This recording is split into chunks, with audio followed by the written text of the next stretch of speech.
What defines the journey of human thought? From the earliest civilizations to the modern era, philosophy has been the bridge connecting ideas, society, and progress. Bertrand Russell invites you to explore the profound stories and groundbreaking ideas that have shaped Western thought across the centuries.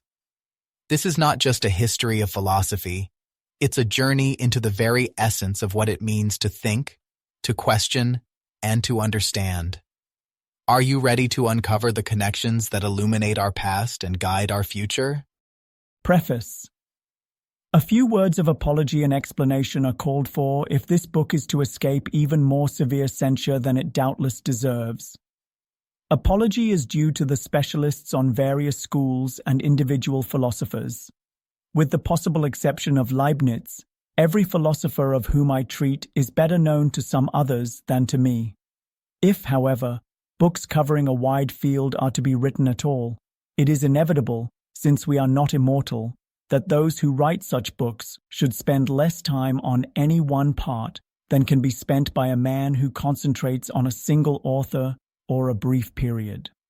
Some, whose scholarly austerity is unbending, will conclude that books covering a wide field should not be written at all, or, if written, should consist of monographs by a multitude of authors.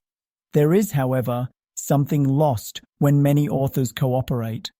If there is any unity in the movement of history, if there is any intimate relation between what goes before and what comes later, it is necessary, for setting this forth, that earlier and later periods should be synthesized in a single mind. The student of Rousseau may have difficulty in doing justice to his connection with the Sparta of Plato and Plutarch. The historian of Sparta may not be prophetically conscious of Hobbes and Fichte and Lenin. To bring out such relations is one of the purposes of this book, and it is a purpose which only a wide survey can fulfill. There are many histories of philosophy, but none of them, so far as I know, has quite the purpose that I have set myself.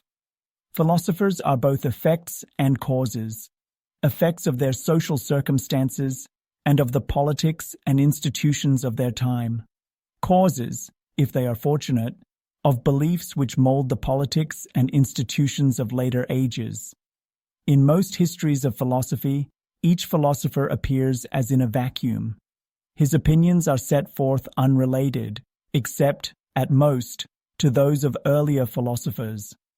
I have tried, on the contrary, to exhibit each philosopher, as far as truth permits, as an outcome of his milieu, a man in whom were crystallized and concentrated thoughts and feelings which, in a vague and diffused form, were common to the community of which he was a part. This has required the insertion of certain chapters of purely social history. No one can understand the Stoics and Epicureans without some knowledge of the Hellenistic age, or the Scholastics without a modicum of understanding of the growth of the Church from the 5th to the 13th centuries. I have therefore set forth briefly those parts of the main historical outlines that seem to me to have had most influence on philosophical thought, and I have done this with most fullness, where the history may be expected to be unfamiliar to some readers, for example, in regard to the early Middle Ages. But in these historical chapters, I have rigidly excluded whatever seemed to have little or no bearing on contemporary or subsequent philosophy. The problem of selection in such a book as the present is very difficult. Without detail, a book becomes jejune and uninteresting. With detail, it is in danger of becoming intolerably lengthy. I have sought a compromise by treating only those philosophers who seem to me to have considerable importance, and mentioning in connection with them such details as, even if not of fundamental importance, have value on account of some illustrative or vivifying quality. Philosophy, from the earliest times, has been not merely an affair of the schools or of disputation between a handful of learned men. It has been an integral part of the life of the community, and as such, I have tried to consider it. If there is any merit in this book, it is from this point of view that it is derived. This book owes its existence to Dr. Albert C. Barnes, having been originally designed and partly delivered as lectures at the Barnes Foundation in Pennsylvania. As in most of his works during the years since 1932, he has been greatly assisted in research and in many other ways by his Patricia Russell. The stage is set and the foundation laid. With the preface complete, the journey truly begins. Step into the vibrant world of ancient philosophy, where the seeds of Western thought were first sown. Discover how these early ideas evolved through the ages, shaping civilizations and challenging minds across millennia. The introduction awaits, promising deeper insights and a glimpse into the grand narrative of philosophy's role in shaping our world. Don't stop here. Introduction. The conceptions of life and the world which we call philosophical are a product of two factors. One, inherited religious and ethical conceptions. The other, the sort of investigation which may be called scientific, using this word in its broadest sense. Individual philosophers have differed widely in regard to the proportions in which these two factors entered into their systems, but it is the presence of both, in some degree, that characterizes philosophy. Philosophy is a word which has been used in many ways, some wider, some narrower. I propose to use it in a very wide sense, which I will now try to explain. Philosophy, as I shall understand the word, is something intermediate between theology and science. Like theology, it consists of speculations on matters as to which definite knowledge has, so far, been unascertainable. But like science, it appeals to human reason rather than to authority, whether that of tradition or that of revelation. All definite knowledge, so I should contend, belongs to science. All dogma as to what surpasses definite knowledge belongs to theology. But between theology and science there is a no-man's land, exposed to attack from both sides. This no-man's land is philosophy. Almost all the questions of most interest to speculative minds are such as science cannot answer, and the confident answers of theologians no longer seem so convincing as they did in former centuries. Is the world divided into mind and matter, and if so, what is mind and what is matter? Is mind subject to matter, or is it possessed of independent powers? Has the universe any unity or purpose? Is it evolving towards some goal? Are there really laws of nature, or do we believe in them only because of our innate love of order? Is man what he seems to the astronomer, a tiny lump of impure carbon and water impotently crawling on a small and unimportant planet? Or is he what he appears to Hamlet? Is he perhaps both at once? Is there a way of living that is noble and another that is base, or are all ways of living merely futile? If there is a way of living that is noble, in what does it consist, and how shall we achieve it? Must the good be eternal in order to deserve to be valued, or is it worth seeking even if the universe is inexorably moving towards death? Is there such a thing as wisdom, or is what seems such merely the ultimate refinement of folly? To such questions no answer can be found in the laboratory.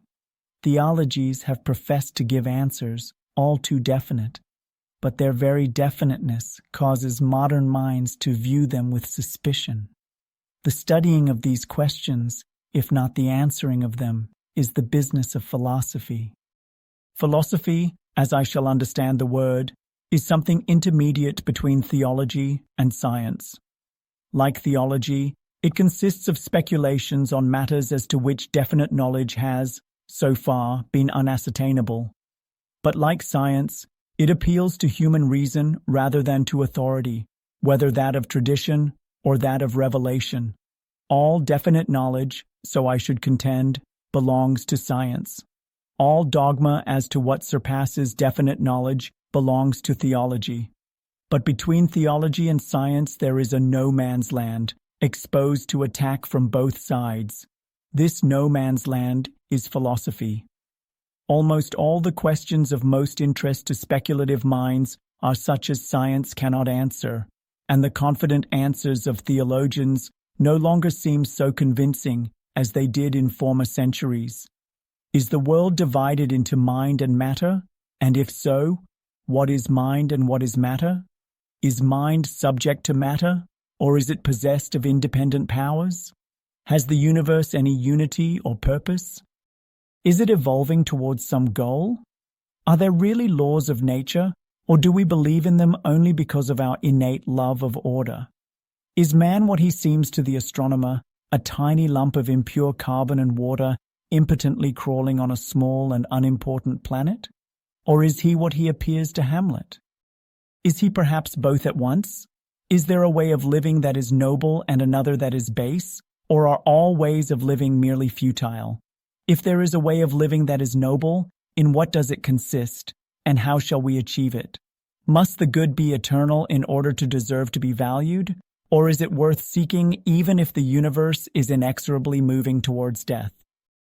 Is there such a thing as wisdom, or is what seems such merely the ultimate refinement of folly? To such questions, no answer can be found in the laboratory. Theologies have professed to give answers, all too definite, but their very definiteness causes modern minds to view them with suspicion. The studying of these questions, if not the answering of them, is the business of philosophy. Why then, you may ask, waste time on such insoluble problems? To this one may answer as a historian, or as an individual facing the terror of cosmic loneliness. The answer of the historian, insofar as I am capable of giving it, will appear in the course of this work. Ever since men became capable of free speculation, their actions, in innumerable important respects, have depended upon their theories as to the world and human life, as to what is good and what is evil. This is as true in the present day as at any former time. To understand an age or a nation, we must understand its philosophy, and to understand its philosophy, we must ourselves be in some degree philosophers. There is here a reciprocal causation.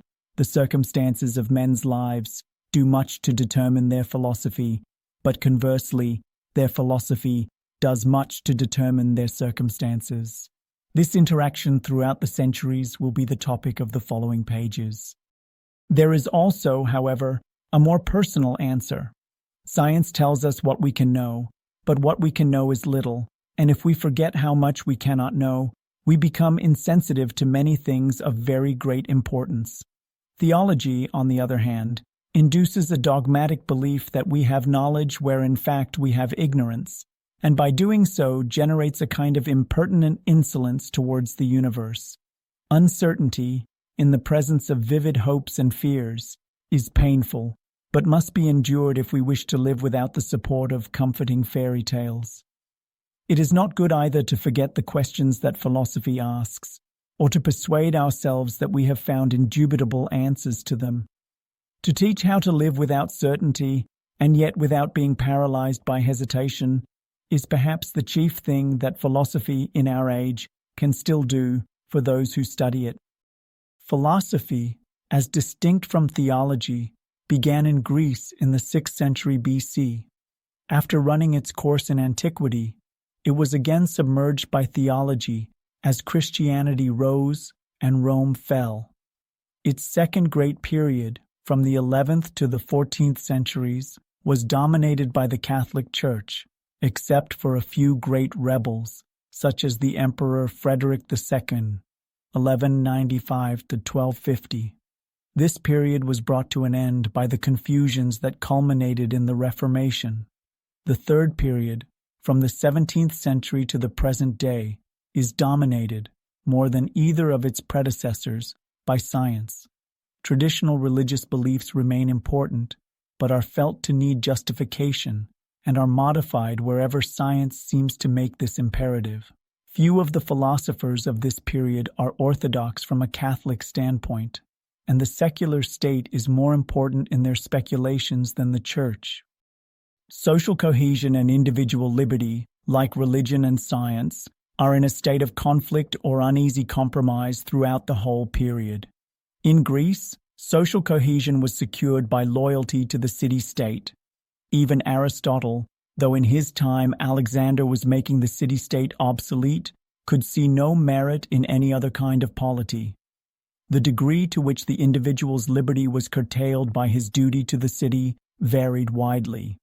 In Sparta, he had as little liberty as in modem Germany or Russia. In Athens, in spite of occasional persecutions, citizens had, in the best period, a very extraordinary freedom from restrictions imposed by the state. Greek thought down to Aristotle is dominated by religious and patriotic devotion to the city. Its ethical systems are adapted to the lives of citizens and have a large political element. When the Greeks became subject, first to the Macedonians and then to the Romans, the conceptions appropriate to their days of independence were no longer applicable. This produced, on the one hand, a loss of vigor through the breach with tradition, and, on the other hand, a more individual and less social ethic.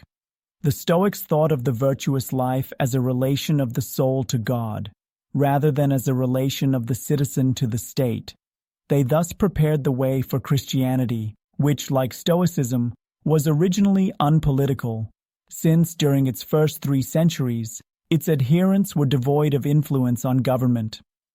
Social cohesion, during the 6.5 centuries from Alexander to Constantine, was secured, not by philosophy and not by ancient loyalties, but by force, first that of armies and then that of civil administration. Roman armies, Roman roads, Roman law, and Roman officials first created and then preserved a powerful centralized state. Nothing was attributable to Roman philosophy, since there was none. During this long period, the Greek ideas inherited from the Age of Freedom underwent a gradual process of transformation.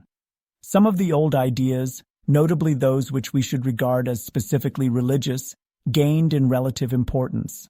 Others, more rationalistic, were discarded because they no longer suited the spirit of the age. In this way, the later pagans trimmed the Greek tradition until it became suitable for incorporation in Christian doctrine. Christianity popularized an important opinion, already implicit in the teaching of the Stoics, but foreign to the general spirit of antiquity, the opinion that a man's duty to God is more imperative than his duty to the state. This opinion, that we ought to obey God rather than man, as Socrates and the apostles said, survived the conversion of Constantine because the early Christian emperors were Arians or inclined to Arianism. When the emperors became orthodox, it fell into abeyance. In the Byzantine Empire it remained latent, as also in the subsequent Russian Empire, which derived its Christianity from Constantinople. But in the West, where the Catholic emperors were almost immediately replaced, except in parts of Gaul, by heretical barbarian conquerors, the superiority of religious to political allegiance survived, and to some extent still survives. The barbarian invasion put an end, for 6 centuries, to the civilization of Western Europe. It lingered in Ireland until the Danes destroyed it in the 9th century. Before its extinction, there it produced one notable figure, Scotus Erigena. In the Eastern Empire, Greek civilization, in a desiccated form, survived, as in a museum, till the fall of Constantinople in 1453. But nothing of importance to the world came out of Constantinople except an artistic tradition and Justinian's codes of Roman law.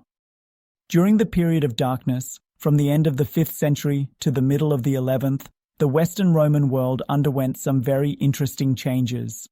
The conflict between duty to God and duty to the state, which Christianity had introduced, took the form of a conflict between church and king. The ecclesiastical jurisdiction of the Pope extended over Italy, France and Spain, Great Britain and Ireland, Germany, Scandinavia, and Poland.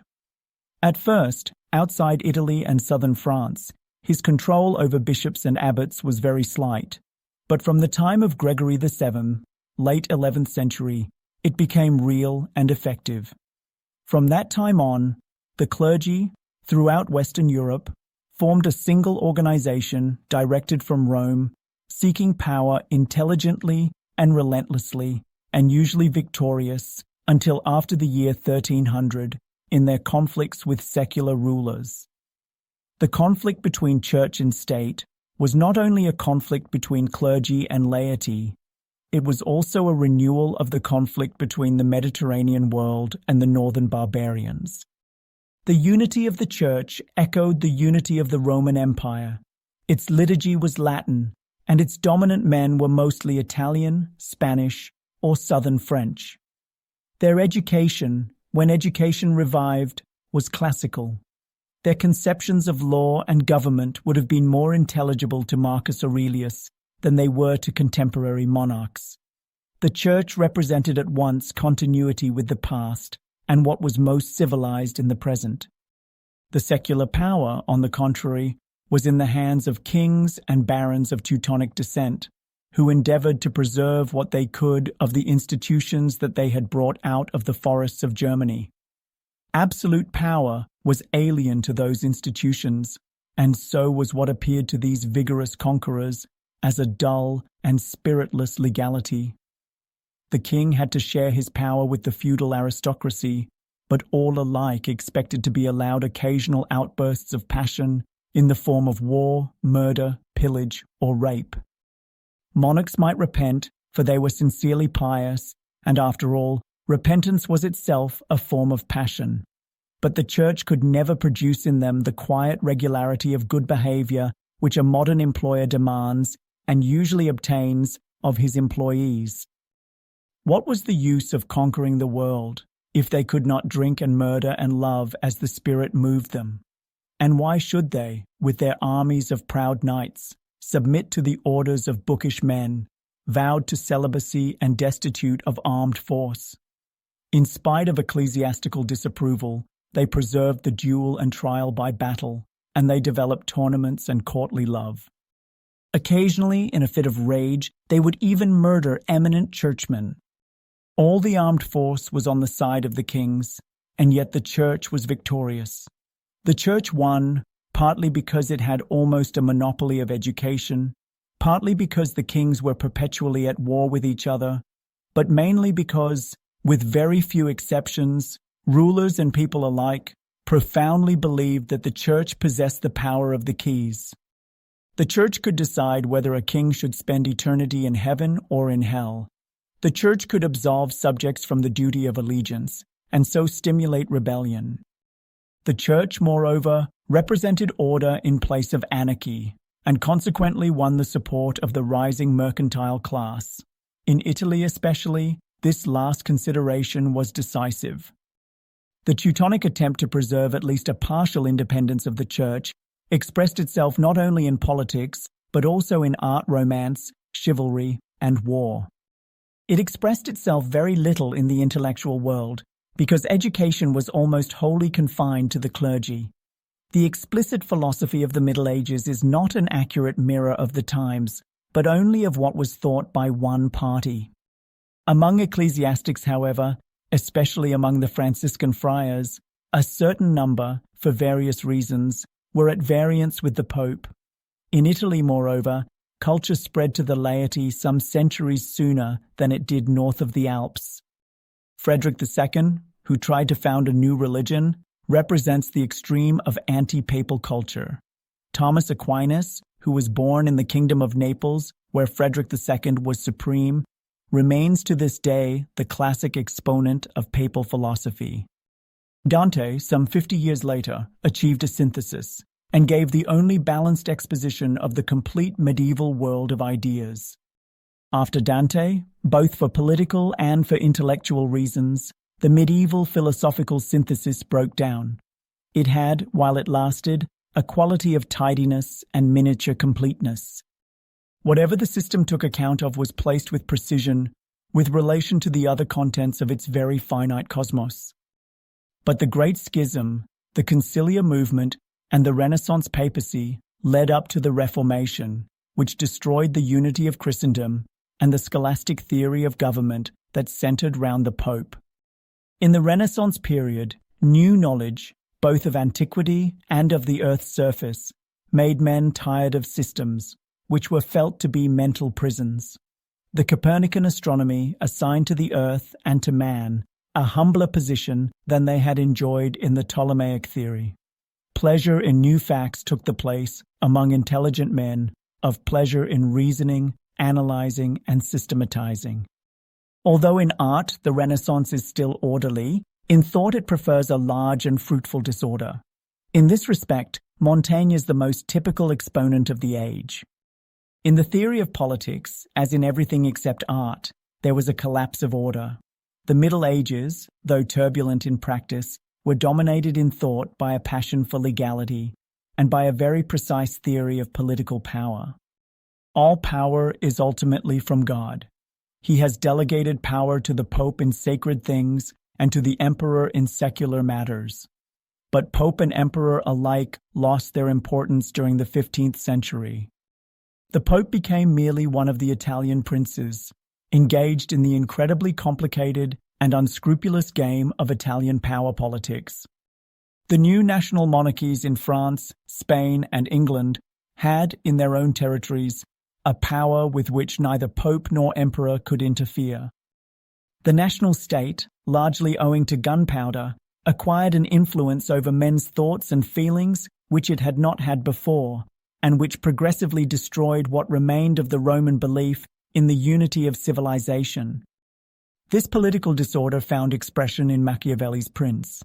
In the absence of any guiding principle, politics becomes a naked struggle for power. The Prince gives shrewd advice as to how to play this game successfully. What had happened in the Great Age of Greece happened again in Renaissance Italy.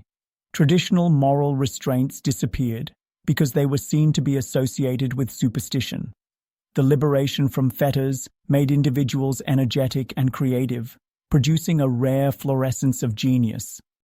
But the anarchy and treachery which inevitably resulted from the decay of morals made Italians collectively impotent, and they fell, like the Greeks, under the domination of nations less civilized than themselves, but not so destitute of social cohesion.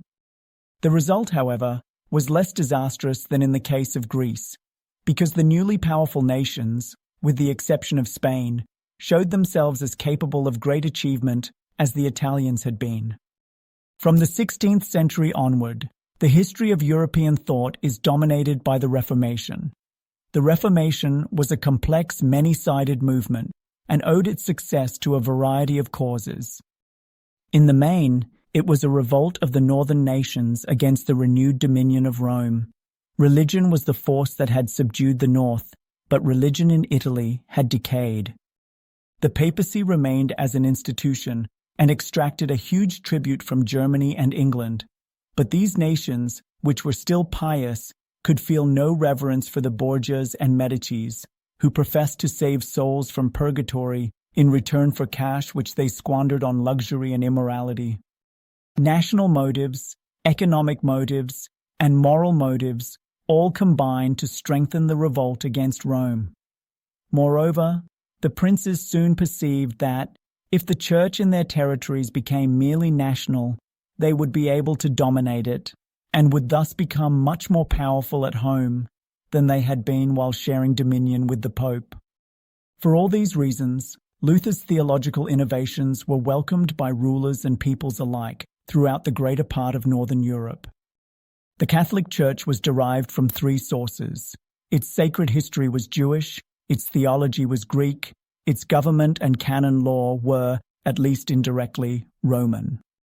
The Reformation rejected the Roman elements, softened the Greek elements, and greatly strengthened the Judaic elements.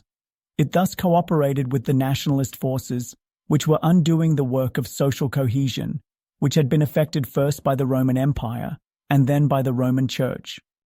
In Catholic doctrine, divine revelation did not end with the Scriptures, but continued from age to age through the medium of the Church, to which, therefore, it was the duty of the individual to submit his private opinions. Protestants, on the contrary, rejected the Church as a vehicle of revelation. Truth was to be sought only in the Bible, which each man could interpret for himself.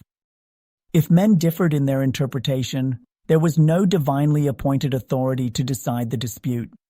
In practice, the state claimed the right that had formerly belonged to the Church, but this was a usurpation. In Protestant theory, there should be no earthly intermediary between the soul and God. The effects of this change were momentous. Truth was no longer to be ascertained by consulting authority, but by inward meditation. There was a tendency, quickly developed, towards anarchism in politics, and, in religion, towards mysticism, which had always fitted with difficulty into the framework of Catholic orthodoxy. There came to be not one Protestantism, but a multitude of sects, not one philosophy opposed to scholasticism, but as many as there were philosophers. Not as in the 13th century, one emperor opposed to the Pope, but a large number of heretical kings. The result in thought as in literature was a continually deepening subjectivism, operating at first as a wholesome liberation from spiritual slavery, but advancing steadily towards a personal isolation inimical to social sanity. Modern philosophy begins with Descartes, whose fundamental certainty is the existence of himself and his thoughts, from which the external world is to be inferred. This was only the first stage in a development through Berkeley and Kant to Fichte, for whom everything is only an emanation of the ego. This was insanity, and from this extreme, philosophy has been attempting ever since to escape into the world of everyday common sense. With subjectivism in philosophy, anarchism in politics goes hand in hand. Already during Luther's lifetime, unwelcome and unacknowledged disciples had developed the doctrine of Anabaptism, which, for a time, dominated the city of Münster. The Anabaptists repudiated all law, since they held that the good man will be guided at every moment by the Holy Spirit, who cannot be bound by formulas. From this premise, they arrive at communism and sexual promiscuity. They were therefore exterminated after a heroic resistance. But their doctrine, in softened forms, spread to Holland, England, and America. Historically, it is the source of Quakerism. A fiercer form of anarchism, no longer connected with religion, arose in the 19th century. In Russia, in Spain, and to a lesser degree in Italy, it had considerable success, and to this day, it remains a bugbear of the American immigration authorities. This modern form, though anti-religious, has still much of the spirit of early Protestantism. It differs mainly in directing against secular governments the hostility that Luther directed against popes. Subjectivity, once let loose, could not be confined within limits until it had run its course. In morals, the Protestant emphasis on the individual conscience was essentially anarchic. Habit and custom were so strong that, except in occasional outbreaks such as that of Münster, the disciples of individualism in ethics continued to act in a manner which was conventionally virtuous. But this was a precarious equilibrium. The 18th century cult of sensibility began to break it down. An act was admired not for its good consequences or for its conformity to a moral code, but for the emotion that inspired it. Out of this attitude developed the cult of the hero, as it is expressed by Carlyle and Nietzsche, and the Byronic cult of violent passion of no matter what kind. The Romantic movement, in art, in literature, and in politics, is bound up with this subjective way of judging men, not as members of a community, but as aesthetically delightful objects of contemplation. Tigers are more beautiful than sheep, but we prefer them behind bars. The typical romantic removes the bars and enjoys the magnificent leaps with which the tiger annihilates the sheep. He exhorts men to imagine themselves tigers, and when he succeeds, the results are not wholly pleasant. Against the more insane forms of subjectivism in modern times, there have been various reactions. First, a halfway compromise philosophy, the doctrine of liberalism, which attempted to assign the respective spheres of government and the individual. This begins, in its modern form, with Locke, who is as much opposed to enthusiasm, the individualism of the Anabaptists, as to absolute authority and blind subservience to tradition. A more thoroughgoing revolt leads to the doctrine of state worship, which assigns to the state the position that Catholicism gave to the Church, or even sometimes to God. Hobbes, Rousseau, and Hegel represent different phases of this theory, and their doctrines are embodied practically in Cromwell, Napoleon, and modern Germany. Communism, in theory, is far removed from such philosophies, but is driven, in practice, to a type of community very similar to that which results from state worship. Throughout this long development from 600 BC to the present day, philosophers have been divided into those who wish to tighten social bonds and those who wish to relax them. With this difference, others have been associated. The disciplinarians have advocated some system of dogma, either old or new, and have therefore been compelled to be, in a greater or less degree, hostile to science, since their dogmas could not be proved empirically. They have almost invariably taught that happiness is not the good, but that nobility or heroism is to be preferred. They have had a sympathy with the irrational parts of human nature, since they have felt reason to be inimical to social cohesion. The libertarians, on the other hand, with the exception of the extreme anarchists, have tended to be scientific, utilitarian, rationalistic, hostile to violent passion, and enemies of all the more profound forms of religion. This conflict existed in Greece before the rise of what we recognize as philosophy, and is already quite explicit in the earliest Greek thought. In changing forms, it has persisted down to the present day, and no doubt will persist for many ages to come. It is clear that each party to this dispute, as to all that persists through long periods of time, is partly right and partly wrong. Social cohesion is a necessity, and mankind has never yet succeeded in enforcing cohesion by merely rational arguments. Every community is exposed to two opposite dangers: ossification through too much discipline and reverence for tradition, on the one hand; on the other hand, dissolution or subjection to foreign conquest through the growth of an individualism and personal independence that makes cooperation impossible. In general, important civilizations start with a rigid and superstitious system, gradually relaxed and leading, at a certain stage, to a period of brilliant genius, while the good of the old tradition remains and the evil inherent in its dissolution has not yet developed. But as the evil unfolds, it leads to anarchy, thence, inevitably, to a new tyranny, producing a new synthesis secured by a new system of dogma. The doctrine of liberalism is an attempt to escape from this endless oscillation. The essence of liberalism is an attempt to secure a social order not based on irrational dogma, and ensuring stability without involving more restraints than are necessary for the preservation of the community. Whether this attempt can succeed, only the future can determine.